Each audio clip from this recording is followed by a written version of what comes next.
Assalamualaikum warahmatullahi wabarakatuh. Sahabat beriman, ayat kursi merupakan ayat ke-255 dalam surah Al-Baqarah. Ayat ini dianjurkan dibaca saat menjelang tidur karena bisa memberi perlindungan dari gangguan setan. Juga dianjurkan dibaca dalam kondisi sulit dengan harapan mendapat pertolongan dari Allah Subhanahu wa Ta'ala. Ayat kursi memang memiliki keistimewaan dan keutamaan ketika dibaca. Namun ternyata ada waktu-waktu tertentu yang dilarang bahkan haram membaca ayat kursi. Lantas, bagaimana kedudukan ayat kursi dalam Al-Quran? Apa saja keutamaan membaca ayat kursi? Tapi mengapa ada waktu terlarang membaca ayat kursi? Apa ganjaran bagi orang yang melanggar larangan tersebut? Tonton video ini hingga akhir agar tidak sesat. Ayat kursi adalah ayat yang paling agung di antara ayat lainnya di dalam Al-Quran. Ayat ini mengandung banyak sekali makna yang menyangkut keimanan. Dalam suatu riwayat, Rasulullah SAW bertanya kepada Ubay bin Ka'ab tentang ayat yang paling utama dalam Al-Quran. Ayat apa yang paling utama dalam Al-Quran? Kemudian Ubay bin Ka'ab menjawab, ayat yang paling utama dalam kitabullah adalah ayat kursi. Dan Rasulullah menepuk dada Ubay dengan pelan sambil berkata, "Wahai Abu Munzir, semoga engkau selalu bahagia dengan ilmu yang engkau miliki." Hadis riwayat Muslim.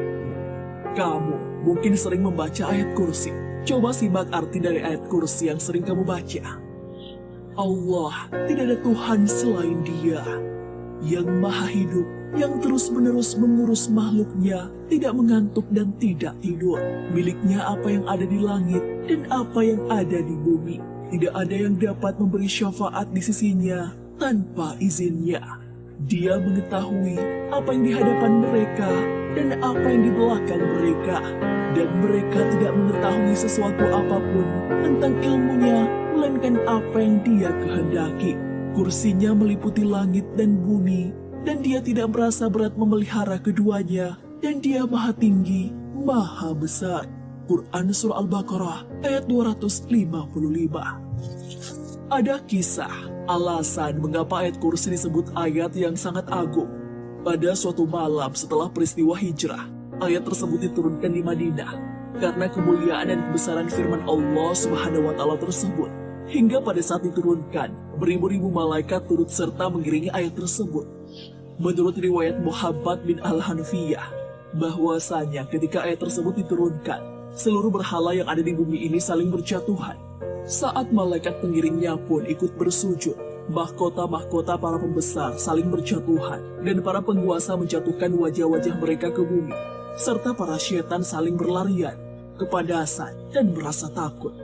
Adapun makna dari kata kursi pada ayat kursi merupakan suatu pondasi hukum-hukum atau kebijakan Allah Subhanahu wa Ta'ala. Selain itu juga sebagai simbol dari kekuasaan yang dimilikinya. Diturunkan ayat kursi untuk memberikan petunjuk atas sifat-sifat ketuhanan Allah Subhanahu wa Ta'ala secara mutlak. Sungguh maha agung ayat kursi. Di balik keagungan ayat tersebut juga menyimpan banyak keutamaan ketika membacanya. Apa saja keutamaan ayat kursi? Ayat kursi memiliki isi dan kandungan yang sangat mengagumkan. Maka dari itu, banyak sekali keutamaan yang didapatkan ketika membaca ayat kursi. Dijelaskan bahwa ayat ini turun diiringi ribuan malaikat. Maka ketika kamu membaca ayat tersebut, malaikat akan memberikan hormat kepada orang yang membaca ayat kursi, yakni ayat ke-255 surah Al-Baqarah. Keutamaan membaca ayat kursi ini dijelaskan dalam sebuah hadis. Rasulullah SAW bersabda, bagi mereka yang membaca ayat kursi, maka Allah Subhanahu wa Ta'ala menjanjikan perlindungan serta pengamanan untuk mereka, sehingga dapat terhindar dari segala bentuk gangguan dan kejahatan yang berasal dari setan maupun jin. Sebagaimana dalam sabda Rasulullah SAW, apabila engkau mendatangi tempat tidur di malam hari, bacalah ayat kursi. Niscaya Allah akan senantiasa menjagamu dan setan tidak akan mendekatimu hingga waktu pagi. Hadis riwayat Al-Bukhari. Ayat kursi juga menjadi ayat yang paling diberkahi dalam Al-Quran. Apabila kita membacanya, maka akan diberikan keberkahan, juga dapat terhindar dari segala bentuk kesulitan. Rasulullah SAW bersabda, ayat kursi merupakan ayat yang diberkahi. Tidak ada yang membukakan kesulitan, menyingkirkan bencana, dan menghilangkan kesedihan lebih cepat daripada ayat kursi. Hadis riwayat Imam Abu Hamid bin Muhammad Al-Ghazali. Mengamalkan ayat kursi setiap hari, terutama setelah sholat, akan memberikan manfaat kepada kita kelak di hari akhir, yakni dijanjikan surga. Dalam sebuah riwayat dari Abu Umamah Al-Bahili radhiyallahu anhu, Rasulullah SAW bersabda, barang siapa membaca ayat kursi di akhir setiap sholat, maka tidak ada yang menghalanginya untuk masuk surga kecuali kematian. Hadis riwayat An-Nasa'i.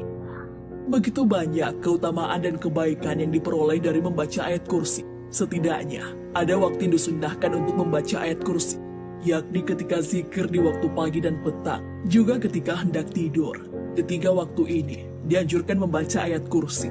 Akan tetapi, selain memperhatikan waktu yang dianjurkan, kamu juga perlu mengetahui waktu-waktu tertentu yang dilarang membaca ayat kursi.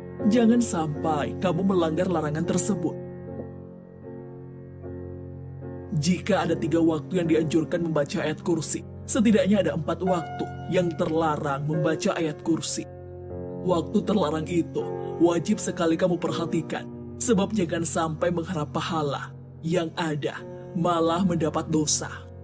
Pertama, waktu yang dilarang membaca ayat kursi adalah ketika sedang melakukan ruku dan sujud dalam ibadah sholat. Larangan ini sangat ditegaskan oleh Rasulullah SAW dalam sebuah hadis. Rasulullah SAW melarangku membaca Al-Quran saat ruku dan sujud. Hadis riwayat Muslim.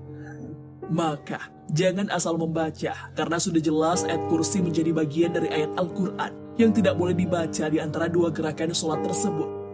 Selain dalam gerakan sholat, ayat kursi juga sangat dilarang dibaca ketika berada di kamar mandi.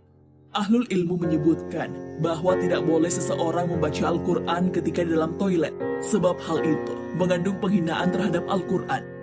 Maka dengan alasan ini, kamu wajib untuk selalu sigap saat masuk ke tempat seperti ini dengan penuh kesadaran. Perhatikan ucapan-ucapan yang kemungkinan terlintas ketika hendak masuk ke toilet. Membaca ayat kursi di toilet atau kamar mandi adalah hal yang sangat terlarang sebab menyalahi adab dalam membaca Al-Quran. Ketiga, yang termasuk larangan membaca ayat kursi adalah ketika kamu menanggung hadas besar. Hadas besar yang dimaksud adalah saat sedang junub, haid, atau nifas. Membaca Al-Quran, termasuk ayat kursi, haram hukumnya bagi mereka yang sedang junub, haid, dan nifas, kecuali membacanya dalam hati. Kiai Haji Ali Mustafa Yaakob dalam buku Fatwa Imam Besar Masjid Istiqlal menjelaskan bahwa hadis-hadis yang menyatakan larangan bagi wanita haid membaca Al-Quran dari Ibnu Umar, bahwa Rasulullah SAW bersabda, wanita haid dan orang yang junub tidak boleh membaca Al-Quran walaupun 1 ayat.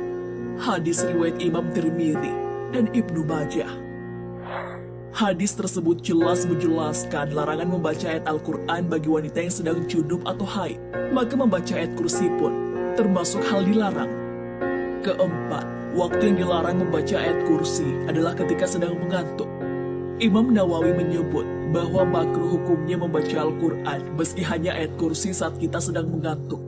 Hal ini bertujuan menjaga kemungkinan salah baca, sehingga merusak atau merubah bacaan dalam ayat Al-Quran. Pendapat itu pun diperkuat dengan penjelasan dalam sebuah hadis dari Abu Hurairah bahwa Rasulullah SAW bersabda, apabila salah satu di antara kalian bangun malam, sehingga bacaan Al-Qurannya menjadi kacau, sampai dia tidak sadar apa yang dia baca, hendaknya dia tidur.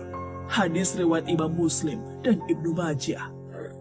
Sahabat beriman, kita tahu bahwa ayat kursi adalah ayat yang sering kita baca dalam kondisi tertentu.